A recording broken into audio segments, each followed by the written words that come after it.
Hey, everybody. In today's episode, it's myself, Benjamin B., and a good friend of ours, Harrison.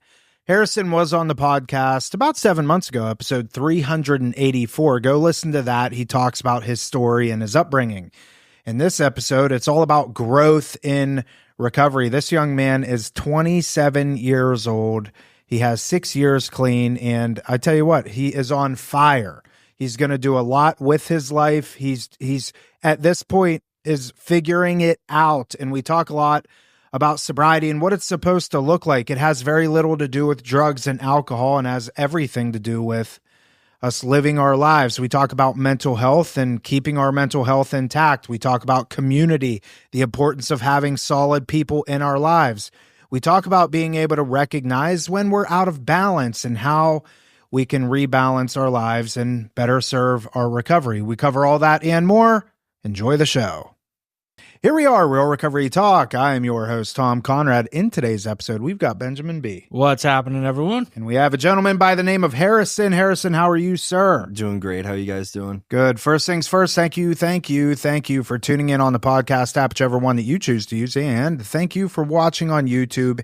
In the end, if you have any comments, questions, or concerns, you could always reach us, info@realrecoverytalk.com. Again, that's info@realrecoverytalk.com. And ultimately, we want to help you turn your message into your message, right, peeps? Yes, sir. Ooh-wee. It's Friday. What's going on?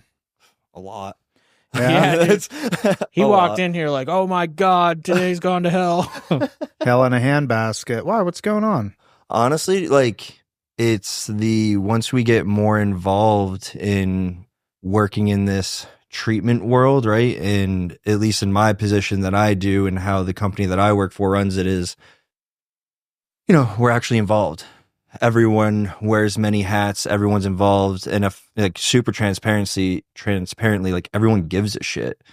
So having a place that's like the farthest thing from corporate, very mom and pop-esque, it's like huge pros and cons of I love to be so involved, but then when my personal life or just my personal time, all that kind of stuff gets involved, there's not a lot of it.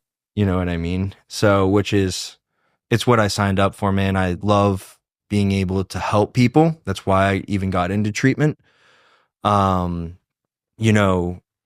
moved down to Florida in 2017.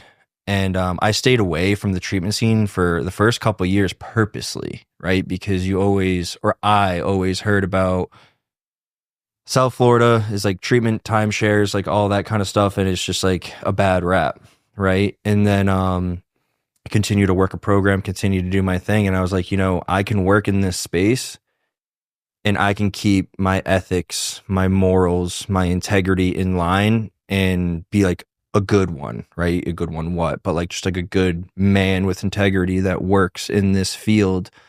And it's paid dividends just as far as my quality of life, but also being able to help people. And then also just continuing to have a positive name in this space, which is one of my biggest things. I don't care about, I said it in the last podcast that I was on here. I drive a soccer mom's car, dude. I don't care about materialistic things. I just want to have a good name, good reputation, and be able to help people. And I think so far in the short time that I've been in my specific position, I'm achieving that.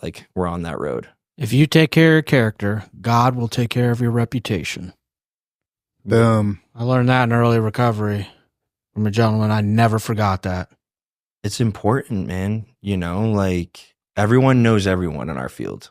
Everyone has hung out, has done this and that and all that kind of stuff. And I don't want to call it politics because I don't think it's really that, but being able to just stay out of that and keep my primary focus on helping the next addict or the next person that needs help, or all my coworkers, we're all in recovery, we all help each other, we're all there for each other. Even one of my sponsorship brothers that I'm pretty close to, he works with me. You know what I mean? It's just one big dysfunctional family, and but it's good because there's also we're not holding back either. You know what I mean? We tell each other how it is. Some feelings might get hurt. We're okay the next day. You know what I mean? But I wouldn't want to work anywhere else though.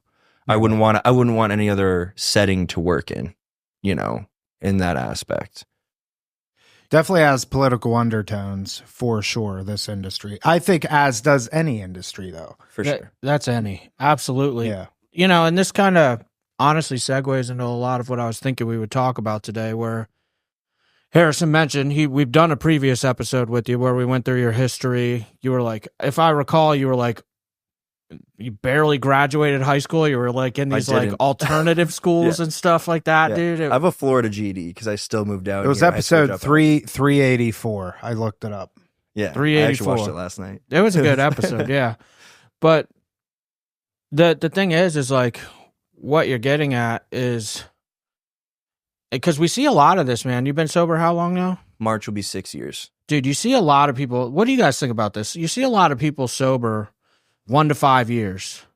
5 to 10 is like it gets slimmer. And then the 10 to 15, like, dude. They're the dinosaurs. Yeah, right? bro. And it's 10 to 15 years. But a lot of people fall off. And it's because like you get more responsibility. I was actually in a meeting last night and was talking about this on a personal level where like the responsibility of being sober becomes a lot, dude. And people stop doing what they did in early recovery to keep that quote unquote balance. I hate the word balance. I don't think there's such thing. I think we're constantly taking the unicorn that everyone's looking for. We're taking inventory and readjusting all the time. Like there's no such thing as balance. You're running one end to the other to do and keep it up. Stay on the beam. Is that what it is? Hey, I just don't want to fall off. Yeah. I just want to be there. Yeah. I remember having like 5 years sober thinking, man, that'll be cool to have 10 years sober. And now here I am going to have 15. And I'm like, shit, I wish I only had 5. Well, I remember when I first got clean and I would have Cody, you know, a friend of ours and stuff. And I remember because I've known Cody since I moved down to Florida, right? Like I you know, funny story with that, but whatever. And I had him, or we're at my home group at the time, and he was speaking, and I remember he's like, "Yeah, I have 5 years clean," and I was like, 5 years? Like, imagine having 5 years clean. And now that I'm coming up on 6, I'm like, dude, it's just another day, and like I just have more shit on my plate, like all positive stuff, but it's like, I don't even want to say a weight to bear, but it's almost like a privilege to still bear. Like, does that make sense? You know, like heavy lies the crown. Yeah. Said that last episode. Did we? Yeah, I did. Well, the longer we stay sober, the more opportunities we're afforded, but the more opportunities we're afforded comes the most responsibility. Yeah. And that's, you know, for some people can't handle it. No. If your sobriety's done in a, you know, I think we can riff off this for a minute. People, you know, the longer they get sober, the idea behind sobriety isn't just putting down the drugs and the alcohol. So if you think that's what the definition of sobriety is, you're sadly mistaken. That's a very, very, very minute part. In fact, I would say it's 0.1% of what sobriety is supposed to be about. 99.9% of sobriety is about what happens when we remove the drugs and the alcohol. And the longer that we're sober, the more opportunities we're afforded, to which comes more responsibility. But some people just are lazy bastards. And I can even relate like that, like, because I'm happy you brought that up, because, you know, when I first got clean, man, like I listened to almost every single suggestion, right? Like I was by the book, and, you know, by no means, I say it as a joke, like truly a joke, like Captain Recovery, right? Like I followed the suggestions. I pretty much stayed out of a relationship for the first year. You know what I mean? Like all these things, right? And but like I followed everything to a T, right? And I could have done my steps a little more vigorously, like, or consistently, like I'll be honest about that. But as far as like the everyday living, I like stayed on point, right? And as I continue to get clean, we brought it up a couple times now of like more responsibility, more things to do, life, right? Because recovery is not my life. Recovery's given me a life, right? And I use recovery to stay on the beam, right? Because we're not always balanced and all that kind of stuff. So in my experience, in, you know, the 7 years I've been in Florida, but the 6 years that I've been clean, that are coming up on 6, that like life continued. And I don't want to say recovery has in the past 5 years and some change has been put on the back burner because I'm in a relationship trying to do this pre-made family thing, trying to excel my professional life, dump everything into that.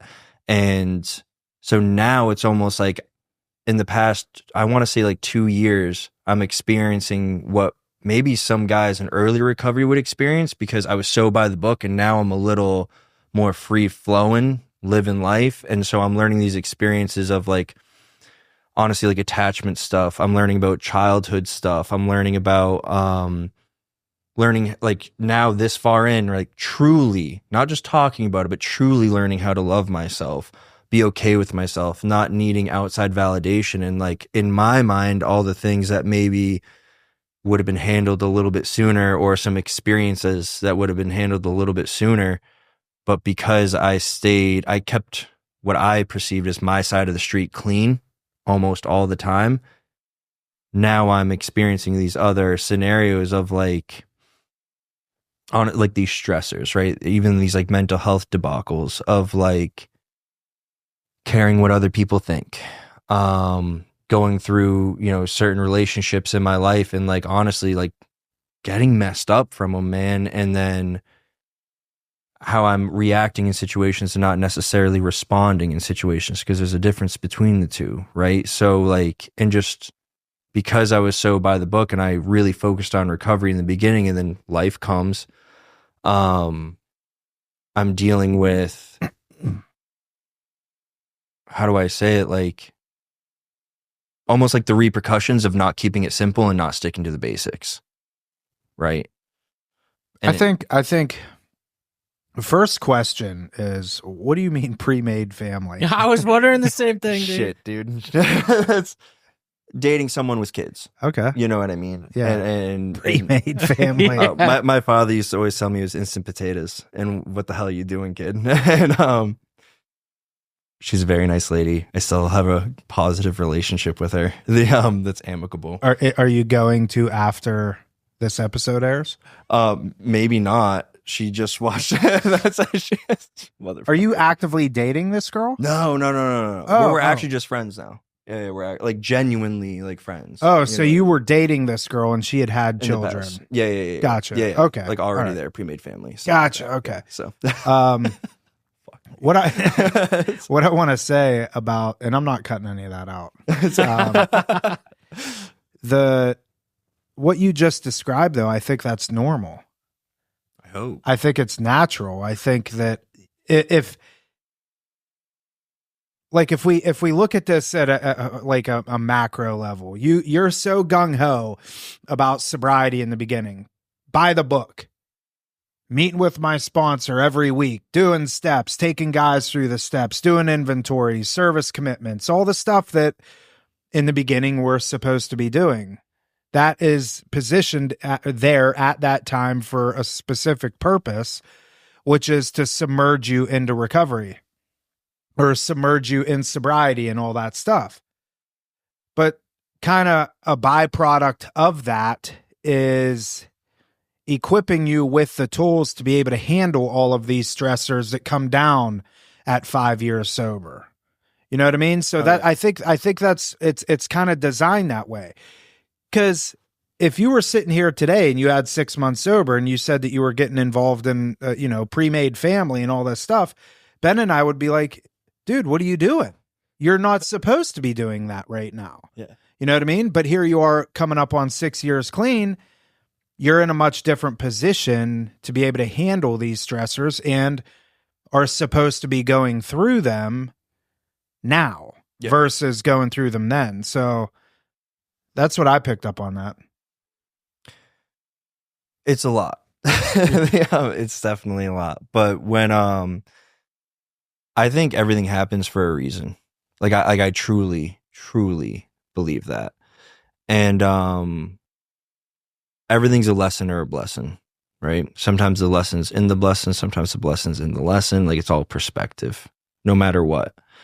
And I truly believe that I've always said I'm grateful for my addiction, right? And I'm grateful for all the negative in my life, because you can't know what it's like to enjoy a sunny day without a rainy one. You don't know how good a positive can be without a real negative. Like, the contrasting, like, ideas or contradicting, whatever. I might not be using the right words, right? But, so even in recovery, my last 2 years, the things that I've willingly put myself through, right? Like, it's not like they happened to me. Relationships, learning how to live, navigating social situations, even like, one of the things I brought up is just like being okay with self, right? And okay with myself and being happy with myself. And part of I pray every morning and every night. And, I've probably missed a handful of times in the years that I've been clean, right? It's what I do, right? And, part of my prayers is learning how to love myself again, because if you are on the outside looking in and you looked at my life, I'll be honest, man, you'd be like, that's fucking sweet. Single, I have my own place, I have a great career, I make enough to save, definitely nowhere near rich. You're young. 27. Bro, yeah. I just turned 27 in November, like, I got clean I came down to Florida when I was 19, man, That just kind of hit me, dude. You've accomplished a lot for 27 years old. Bro, I was a disaster, dude. Wow. And that's the thing, man. Like, you see these people that, they say, they have the 10 years, they have the 15 years, they have the 20 years, but they're in their 40s. You know what I mean? And like us. Well, yeah, that's us. I know, no, but 40, not in our 40s. Yeah, we're 40. 41 in April. But like that, it's honestly like it's one of those things that like I want to be. Like I want to be a guy that has continued to maintain some level of integrity in my life and morals in my life, where like I don't have to think back in the future 5 years ago of what I used to do, how I used to do it. Is there more amends that I have to make that I didn't think about? Is there more stuff that I have to make right or make sure I don't repeat?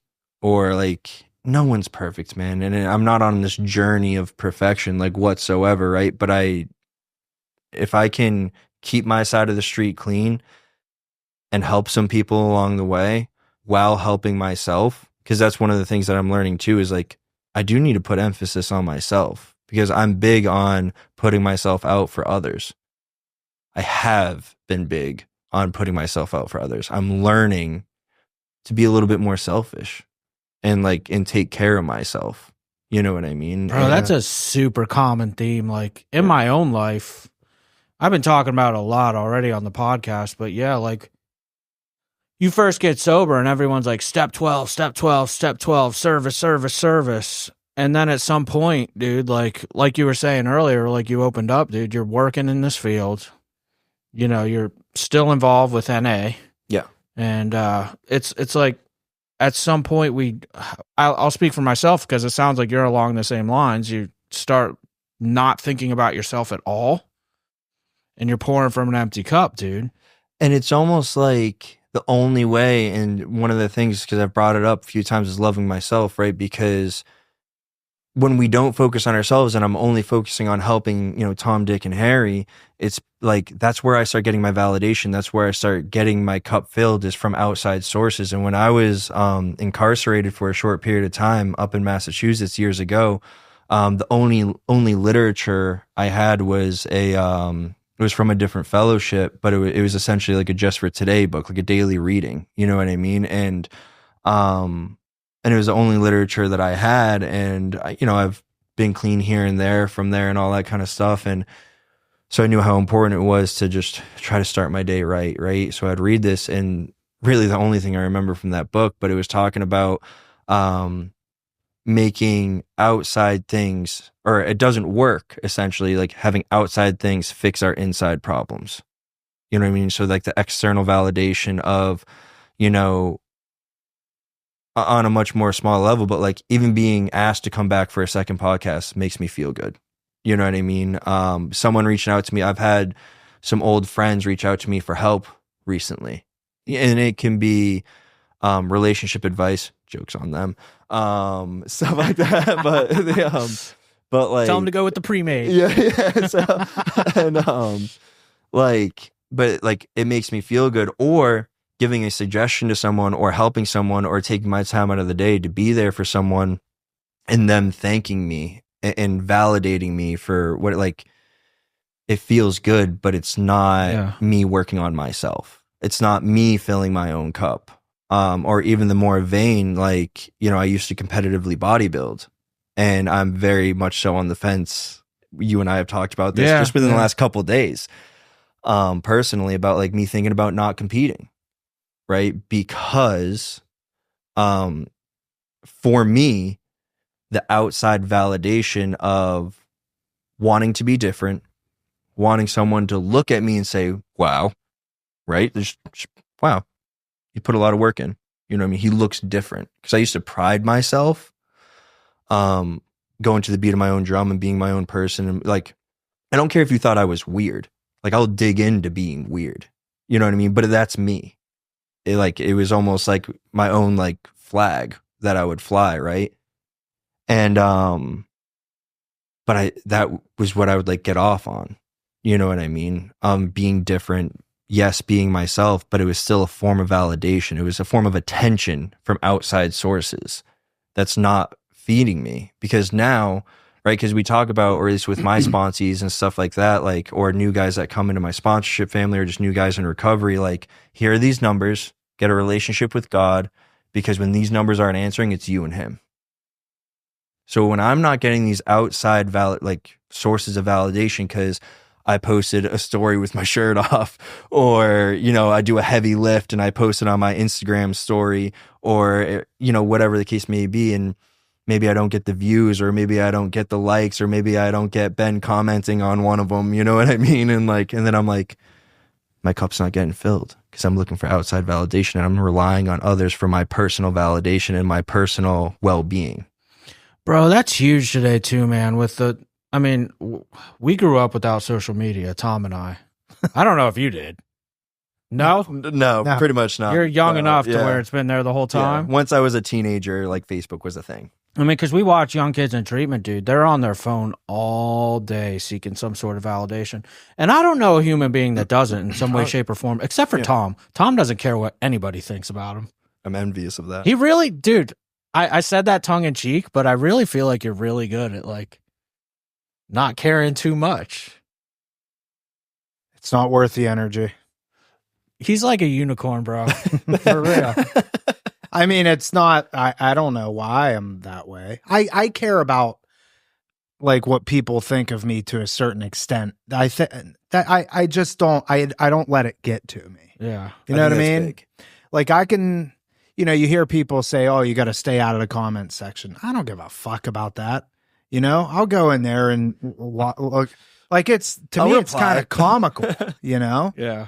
But but I have inadequacies in other areas. You know what I'm saying? Like, I'm good in that area, but with that comes, like, I tend to be selfish, like, because I don't necessarily care about what people think about me. I tend to be more on the selfish side, which isn't good because it's all about me. Just ask my wife. She'll 100% confirm. Oh, she told me. I know. But, I think that there's I was kidding. She didn't really. But I could totally see Amanda saying it. Yeah. There's no right or wrong answer. The only thing that we can do is just be, cognizant of it. Right. And right, so cognizance, right? Like, being aware of what's really going on, because awareness is half the battle, the other part's action, right? But, like, starting with awareness, for me at least, is huge.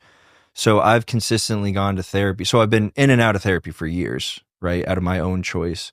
But I've been consistently going for like a full year now, right? I actually just had a session this last Wednesday, 2 days ago, and I was like, hey, we've been doing this for a year. You've been doing it a year? I didn't realize that. A whole year I've been paying out of pocket because she doesn't take insurance for my therapy, which I love her to death, right? And she's amazing. But she's even suggesting, or because she knows me pretty damn well now, right? Because I've worked with her wife. And then her wife, when I fell off, and not from recovery, but from therapy, and reached back out to her, and she said, I don't have any availability, but like, I think you would get along with my wife. And now it's a multi-year relationship, on and off, but like I said, consistently for this past year. And, so she knows me pretty well. And she also knows my seeking outside validation, whether it's from women, friends, professionally, you like everything, right? And in my perspective, or my opinion, or my experience, bodybuilding's a very much so spectator sport. It's a very subjective, and I love it. And I'm not talking trash on bodybuilding. I still follow it. It's still like my thing. I'm just torn if I'm going to compete again or not, because of where it brings me mentally. Because when I'm locked in, just like you probably experience, right? Whether right now we've been, since I was on the podcast for the first time, which is about give or take 7 or so months ago, we've curated some type of relationship, right? But when I'm locked in, man, like nothing matters. Nothing. I don't care. I won't go out to dinner. I won't go to the Christmas party. I won't go to the friend's birthday party if it's intervening with my gym session or me having to cook my meals, or like I won't do it. And what I'm learning is what fills my cup is, surrounding myself with the people that love me because I'm me. Not because I take off my shirt and I have abs, or because I can lift heavy things, or, they might think I have some type of, which is not true in a long shot, but some type of professional status, or something along those lines. Like, they only are there because they like spending time. I'm a brother in recovery. And they only want, like, it's true altruism of like, they just want what's best for me, and they want nothing out of it except my time and a couple laughs. You know what I mean? Because I can be very ignorant in public. Since you brought up professional status, I'm going to give you some kudos, dude, real quick, because maybe you need to hear it. I have not heard one single person in our field say one bad word about you. Well, I appreciate Not one. And bro, like, I mean, I heard that one thing that one time. I'm going to figure out what that legit, was. And like, which, we were kind of talking about it earlier, dude, for what it is. And this is any business, not just what we do, but you refer to it as politics. It's a little bit. I think it's not that clean cut as far as maybe politics isn't exactly the right word. Yeah. But yeah, dude, but it's like anything else. There's gossip, who at what center's doing what, who's hooking up with who, like, and it gets incestuous sometimes. And like, but there's people that separate themselves and keep their name clean. Yeah. And you're one of those people, dude. And at 27 years old, dude, that's really respectable. Yeah. And I appreciate that very much, because I just don't want to, I never, like, okay, so I don't want to be the guy that cares about numbers, right? And it's really cool because who I work for also has instilled in me the patient that we might not get any monetary gain from, right? You're still helping that person. We don't care. If it's a call that's not viable, if it's a patient that's not viable to admit to us or to someone we may be doing business with or something like that, and it's just not viable, you're still helping them. Yeah. So what I've done for my own relationships professionally is like, I still have relationships, or I've curated these relationships with nonprofits, with Medicaid facilities, with other hospitals, because I never, ever, and like it even sparks like a little flame of emotion in me. Like, I never want to be the guy that gives a shit about the car that I drive. Like, and that's so subjective, because yes, I like nice things. You know what I mean? But like, I don't want to ever care about a status. I want to care about helping the next person. You know what I mean? Because for me, I was an asshole growing up. You know what I mean? Like, you know how many bridges I burned and people that I fucked over, family included, right? And no matter what, even if it was a different person, but someone was always there to help when I needed it. Whether it was treatment, somewhere to sleep, to an extent, even like some financial help in the beginning and stuff like that. Like someone was always there for me when I was truly ready to get myself help, or I thought I was at some points and I really wasn't. But so who am I to not be there for someone else? And I might not know you from a hole in the wall, man. You might just be buzzing in on my work cell phone. And you're in a 3 hours away in Florida or a completely different state. You know what I mean? Like I'm going to spend the time that I got to spend to try to help you because someone answered my phone call, dude. Like when I was really ready, or every time that I was really ready to act, even if it wasn't the time that I stayed clean from, every time I was ready to act, someone was there for me. So who the fuck am I? You know what I mean? Like there's like, I just don't, so badly do I just want to be able to help. And like, Well, if you take care of people, God will provide. Yeah. I found that to be the case in business always. and that's Do the next right thing, dude. And because that guy you mentioned earlier, that guy that doesn't have the monetary ability or the proper insurance or whatever, like maybe their insurance terms while they're in your care and you help them anyway, just to call it what it is, you do them a solid like they do matter, because they do. Of course. That might be the guy that said, man, I believe in Harrison. And then like all of a sudden you got someone that is a paying client because you took care of that other guy. Like, dude, it all comes full circle. All 100%. Comes out in the wash. Yeah. I actually saw a guy who will remain unnamed because he actually has like a very real position in the field that we work in now. And I don't know if he's part owner, but I know he's a director of a certain company, all that kind of stuff. Dude, I was his tech when he was in detox and he remembered me. And I'm at a holiday dinner for a business relationship, in December. And I'm like, this dude looks so familiar, but I couldn't place it. And the last thing I want to do is at like a company dinner, be like, hey, was I your tech when you were in detox? You know what I mean? And then like be wrong or something, or like maybe he's not open about it, or you're right and you just put him on blast. Yeah, you know what I mean? And he comes up to me, he goes, Harrison, how you doing, man? Like you look so good. Like I thought it was you. Like I had to come up and talk to you.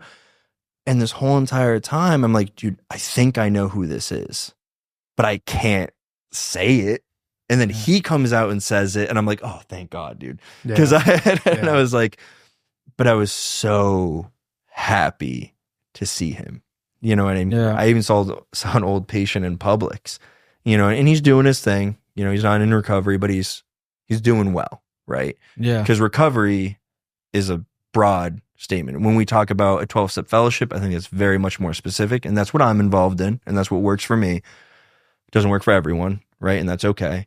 But recovery is a very broad statement, if you ask me. I'll call it what it is, dude. For instance, there's several clients who have come through here where,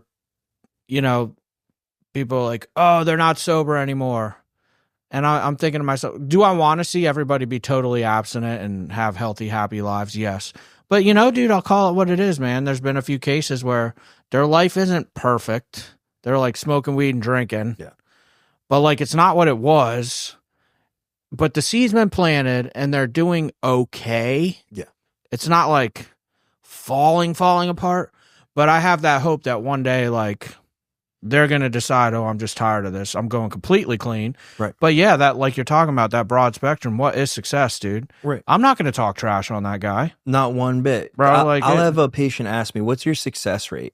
And I give it to him so real. And I say, if you ever ask a success, not a completion rate, because that's different, but a success rate, I said, and if anyone ever gives you a number on that, they're bullshitting you. I said, because what's success? Like and this is like a pitch on treatment, you know what I mean? No, like, I do the same and I'm just speech. getting real with them. I'm like, what's success? Is it the heroin addict that only smokes pot for the rest of their life? Because if you ask me, that's success. Yeah. And I'm sorry to say it, dude, but it's just me being real, like that's success. Is it the alcoholic that's, going through like liver failure and all this kind of stuff? And as John is in all this crazy stuff, and, like he smokes a bowl before bed, like, cool. Good for you. Yeah, no, exactly. You know, so like what is, or is it the guy that stayed clean for a year but then relapses? Because he was successful for a year. So it's just like another gimmick in our industry that I honestly do not like. Because how many reps do you think would spew out a number at that question? Oh, A good lot, majority. bro. Yeah. A good Well, majority. treatment centers advertise. I seen a commercial. I forget one of the major ones. I won't name it. I can remember now which one it was. And they're like, we have a 98% success rate. And I'm just like, bro, if anybody falls for that, like, It's almost their fault. It's Yeah. almost. But Well, I tell them all the only what they're talking about is they got a completion letter. Yeah. Like they completed the program. Congratulations. What happened after? yeah. You know, what happened 30 days, 60 days, a year afterwards? Well, that was me too, because when I'm in treatment, or when I was in treatment, I was a star client. I was never a shithead. I was never a troublemaker. You know what I mean? Like, I did what I had to do. But I was also like smoking a joint the second I got home, and then doing an opiate within the first week, and then like banging dope again within the first month. You See, know? I'm that story too. We talk about this all the time. I don't want our clients getting straight A's in treatment. I was that guy. I went to treatment, dude. I was also a star client, and I was the first one with the crack pipe hanging out my mouth too. Every time. Every time, bro. It didn't mean I didn't want it. It didn't mean I didn't have the willingness. Just whatever reason, dude, cunning, baffling, powerful, I'd get my butt kicked every time I stepped foot out of treatment. Suddenly, with no explanation for my fall. Oh yeah. Tom's like, what's going on here? I'm a one chip wonder, bro. Yeah. Also another instance of being a unicorn. Yeah. that's I'm just unicorn give me some fucking fairy glitter. Some unicorn glitter farts. oh, absolutely ridiculous, man. But I think The listeners might be thinking too, like, what does all this have to do with like saying, so maybe there's, people in early sobriety, dude. At the end of the day, if you're not continuing to grow in every aspect of your life, and let's call it what it is, stuff like validation, like you need to be aware of that in early recovery. You need to be aware of it 20 years down the road in recovery. Like, bro, because if a guy like me, I'm just going to say it, is not feeling validated, and bro, I'm going to get real miserable mm-hmm. and either get high or kill myself. 100%. Like, bro, how many people do we know with 30 years of sobriety that commit suicide? It's a real thing. It is, and because the thing about that is, I mean, I don't mean to make this dark all of a sudden, but like, Bring it. the using is like so far removed from their life for say 30 years that it's not even like appealing anymore to escape. The only escape left is what the big book refers to as the ultimate sacrifice, taking your life, dude. I love that you just brought that up, because also about like being so detached from our last use, right? Because even with me, with comparatively the less time in this room, right? But working in treatment for 5+ years now, and starting to lose touch with the empathy for the active addict. Yes. Right. And what gave it back to me was these last 2 years, because of what I've chosen to put myself through in like relationships, and like learning about attachment styles, and not being able to put these certain attachments. And okay, we're just being super transparent, right? With like really toxic relationships, right? And me not being able to put it down and continuously going back. And it was a huge part of why I even started therapy again, because I was impulsive. I couldn't put it down. I kept going back. I kept letting me be brought back. You know what I mean? I was settling for things that I would never, like for 2 years before now, I would have never taken. I would have never considered. I would have been gone like that. You know what I mean? And like self-esteem and self-worth and all that kind of stuff comes into it. But like on the last podcast, like I said, like I actually watched it last night. I talked about how I haven't cried in years, right? And I had an upheaval a few months ago. I cried like a baby. And I had our buddy Cody on the phone, actually. And dude, Cody's guy's guy, good guy, loves to bust balls, but he's a good friend. Yeah. Right? And I wasn't crying over this particular person, right? I was crying over how I could not stop reintroducing the insanity back into my life in recovery. And Like keep going back to her. correct. Yeah. Oh yeah, and it wasn't even like, and it was me going back, but it was also the having everything blocked and getting the text now calls from different numbers and like just like the crazy toxicity, right? But it was another form of validation. It was another form of getting what I thought was my cup filled. You know, what I didn't know, I was getting it filled with fucking like vodka or like Jim Beam or something. You know what I mean? I thought it was filling my cup, but it was destroying me and I couldn't stop. Like I couldn't put it down. You know what I mean? Because I felt like nothing without someone validating me. And from there, like, dude, I've never genuinely been close to relapsing in my recovery yet because of the men I have in my life, because all this kind of stuff, like I make the call first, like all that kind of stuff, right? But the feeling of justifying and rationalizing a use, I've never been so close, which is like scary, right? And I'm talking about like a pot gummy, whatever, but like that's a relapse for me.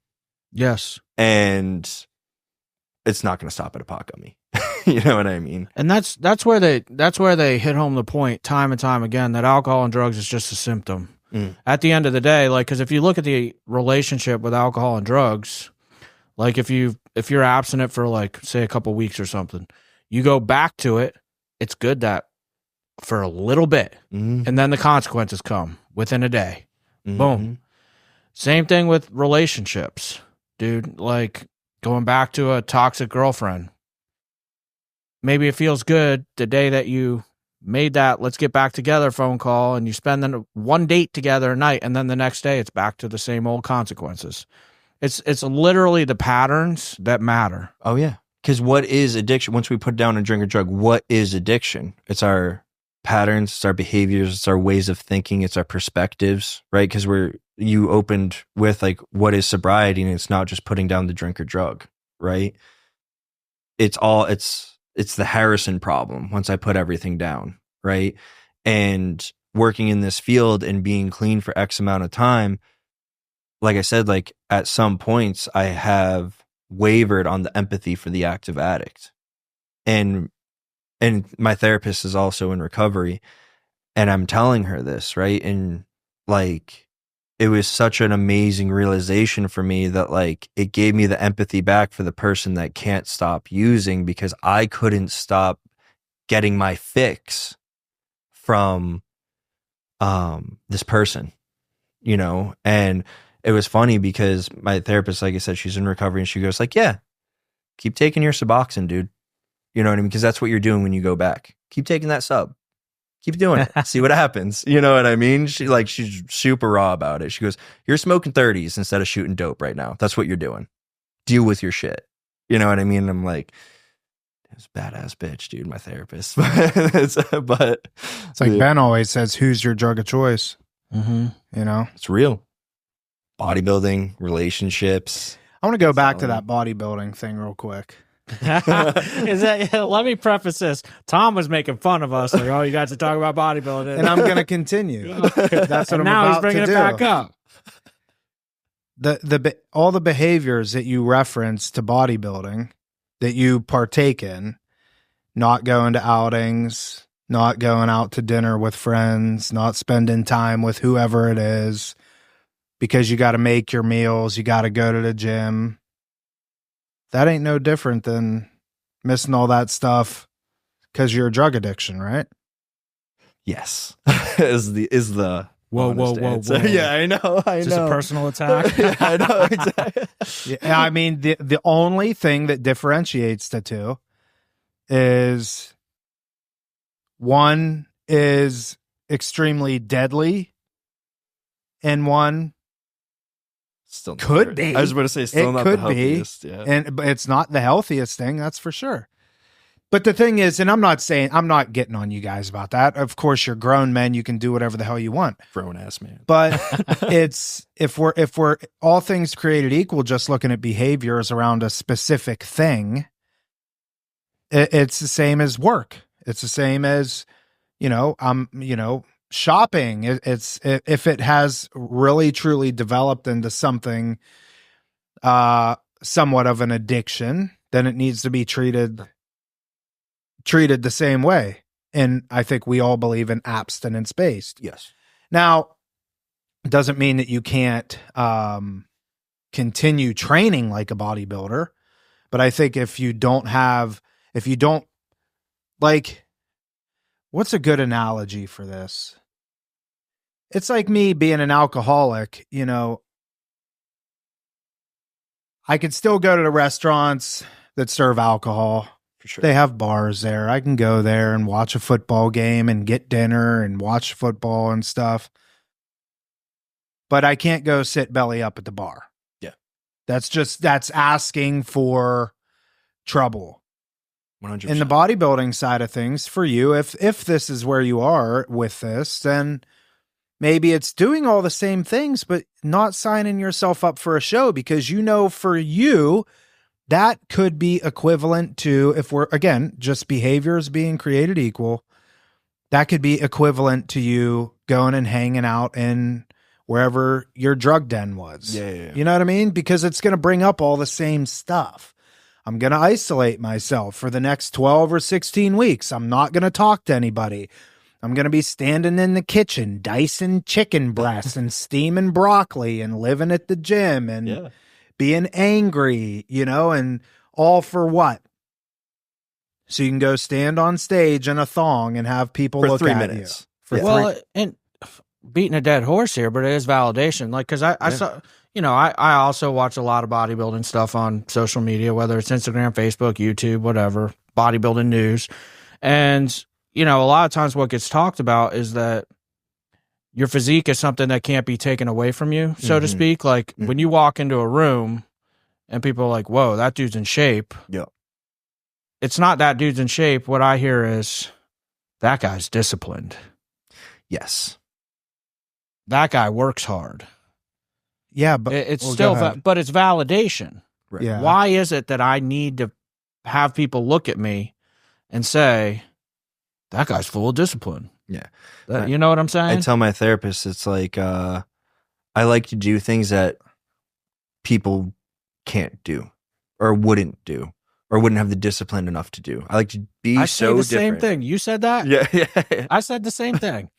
Yeah, but the thing is that, okay, yes, you can be disciplined in that area of your life, but completely out of whack in every other area. Right. So it's almost like the term recovery, right? And what does it mean to you, blah, blah, blah. And what I tell my sponsees or even just my brothers and stuff like that, it's like, if you check off these 3 boxes, then you're at least in okay standing. Like, are you harming yourself, harming anyone else, and is your life manageable?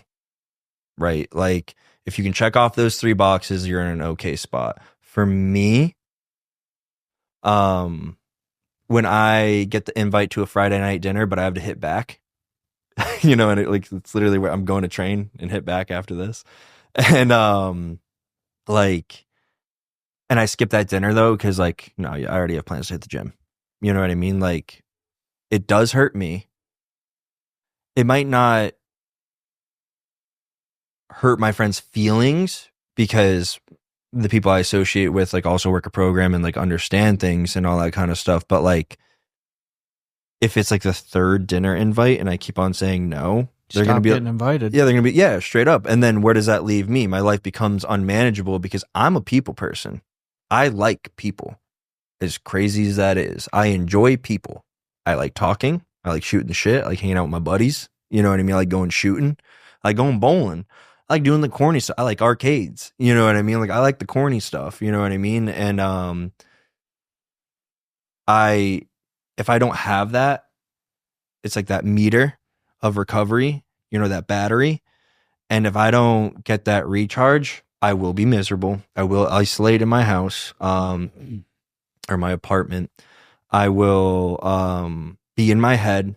Like, I'll have like this negative narrator in my head and like I will create the craziest stories of like, you're not loved, no one gives a shit. Not no one gives a shit, because that's an over exaggeration. But I will dig myself into a hole. And the only thing that saves me is something that I've worked on, but the introspective, like my logical brain and my emotional brain right? And I even talk to patients about this. Like, you can have your emotions because they're your emotions, they're valid, cool, right? But if you take emotion out and just purely think on logic, it saves me, is what I'm trying to say. That gets me out of my shit when I'm thinking about the toxic relationship or what is this person doing and all this kind of stuff. And like, I start logically thinking about a scenario or why I'm not in that situation anymore, why I worked so hard to get out of a certain situation or something like that. And then my brain is telling me, like, go dip your toes in. Like, that logical thinking and understanding of I am where I am because of X, Y, and Z. I did X, Y, and Z to get myself out. And that logical thinking saves my ass. That makes sense, dude, because I have a theory, and I'm pretty sure I'm actually right. The majority of alcoholics and drug addicts are empaths. Feelings matter to them. For sure. And we have a tendency to react based off of how we feel. Very common. I mean, that's literally what our therapists are working with our clients on. Right. Cognitive behavioral therapy, like, start looking at things logically, you know, and I totally see how that works for you because it works for me too. Taking a step back and saying, if I think this through, what does this really look like? Forget how I feel. Mm-hmm. You know, I think it's embedded in alcoholics and drug addicts. Again, with the exception of Unicorn Tom over there. Yeah. Yeah. Yeah. Unicorn Tom. Like, just F your feelings. What? Yeah. You're so stupid. Feelings are stupid. Yeah, don't feel those feelings. We got to start landing this plane here, boys. Has it already been that long? It's almost been an hour. Yeah. It's crazy when you're having fun. Yeah. I don't know, man. I think when it comes down to it, you are who you surround yourself with. If it was me on my own accord, me and my own thinking, me by myself, bad. You know what I mean? And I really think if it wasn't for the people in my life, a 12-step fellowship, and, you know, it's like the how of recovery, the honesty, open-mindedness, and willingness. Like, honesty, like, I have an issue, there is an issue, the open-mindedness of taking a suggestion and the willingness to follow through. I'm not going to lie, guys, I'd either be high or probably dead. Yeah. And that's the truth. It's all, you know, going back to what we were talking about in the beginning, this stuff is all, there's no manual. There's no medal at the end. You know, it's all like growth and everything else. Like what I said, like, people are just downright lazy. Like, a lot of people don't have the insight that you have that have 20 years of sobriety, 30 years of sobriety. You know what I mean? So you just have to stay in that mindset, you know? And that's what, like, if I look at this podcast, that's probably, if I can say one of the biggest benefits of doing this podcast is that for me, you know what I mean? Like, being able to have these conversations with somebody that is, how old are you? 26? 27. 27, 13 years younger than me, like, wisdom, you know what I mean? And it's just, we have to put ourselves in positions to want to be led and be taught. And we never have this all figured out. Let me say this about age too. You can be led and be taught by anybody, no matter where they're at. And I'll give you a shout out on this one. Like, you know, Harris and I, we built a relationship. We talk on the phone once in a while. And like, we were just, I was randomly down in Boca. Like, I was like, I wonder if he's by Redcon Gym. I'm right around the corner. If he just so happens to be there, we'll catch a workout. And like, it didn't work out, but we ended up having like a half-hour phone call. And I was telling him, I'm like, yeah, dude, I'm just in a spot in my life. I need to start getting out more, hanging out with people, doing, I don't know what that looks like, bro. Yeah. And he's like, oh, you want to go to the movies with me and the dudes? I'm like, you know, but like, he's 27, dude. I'm 40. Like, come on, Pat. But point is he's helping me out. Yeah. 13 years younger, dude. Like, yeah. So it's, you know, this recovery thing, mental well-being, all that, dude, it doesn't have a number on it. No. I've seen guys, you know, the newcomer helps the old timer more than the other way around a lot of times. It's true. So is that where you train, Redcon? Yeah. In Boca? Yeah, that's where I did my first show out of, and I've just never left. It's the coolest gym, dude. It is cool. Yeah, they got. You been there? No, but I mean, I see their supplements and stuff all over. Bro, the gym is social cool. media. It is. And like, dude, I'm still, like I said, a huge fan of the sport still, and still super on the fence of competing again. But why don't you try powerlifting? okay. You want to add another half hour to this? No. So Give me the elevator version. I'm also considering that because that dude at touched the base gym with- that I know from LA Fitness, I don't know his name. He's wicked smart though. You know what I mean? And like, he's a beast. dude, he's a monster, and he's like 5'6", but he's a unit. And but unbelievably nice. Probably someone that you guys might even want to talk to one day, because he did a long stint of incarceration and is very big on like reintroducing incarcerated people into everyday living, but using like the gym and athletics as like a coping way. I would like that, dude. You gotta get me his number. He's a good dude. He really Where's is. he train? Redcon. Oh, okay. He also has a membership at LA Fitness in Boynton. That's where I see him. Yeah. He goes does to both. powerlifting?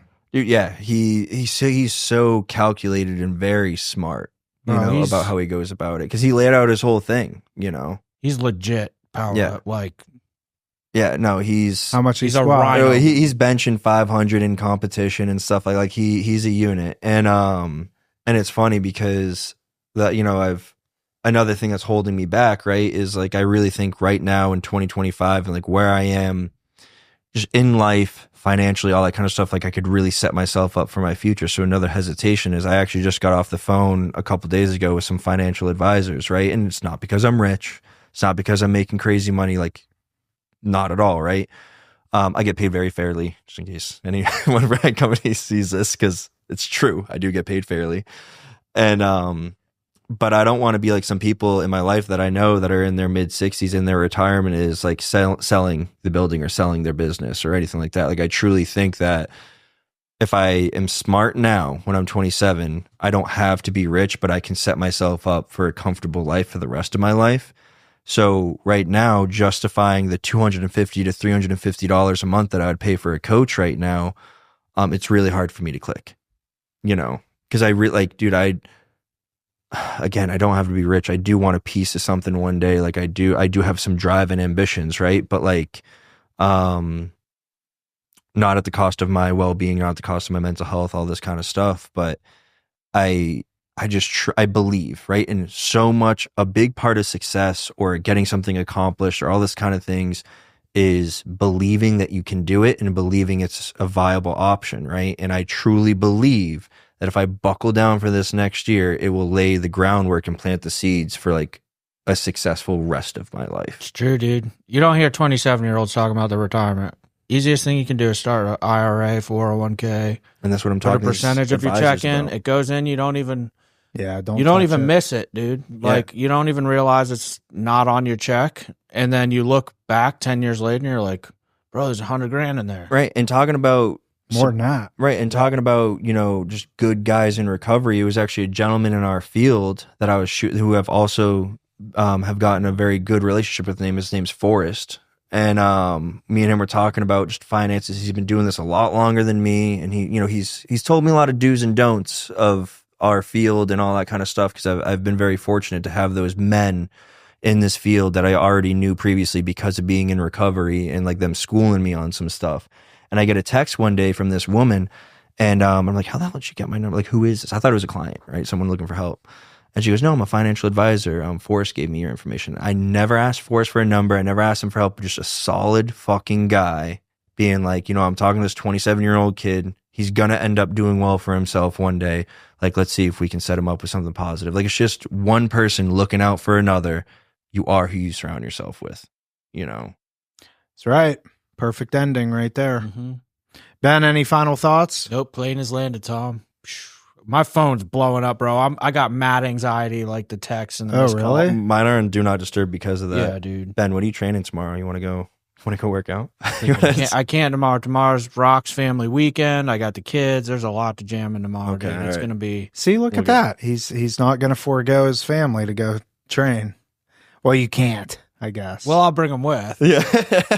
yeah. We're going to fit it in. Ty likes going to the gym, bro. I see your stories all the time. It looks super wholesome. He was asking to go on my rest day. I'm like, I'm not going today, buddy. He's like, come on. I'm like, oh, dude, it's an off day. Yeah. Well, that was fun. Harrison, you're doing good, man. I appreciate that. Keep it very up. much. Keep it up.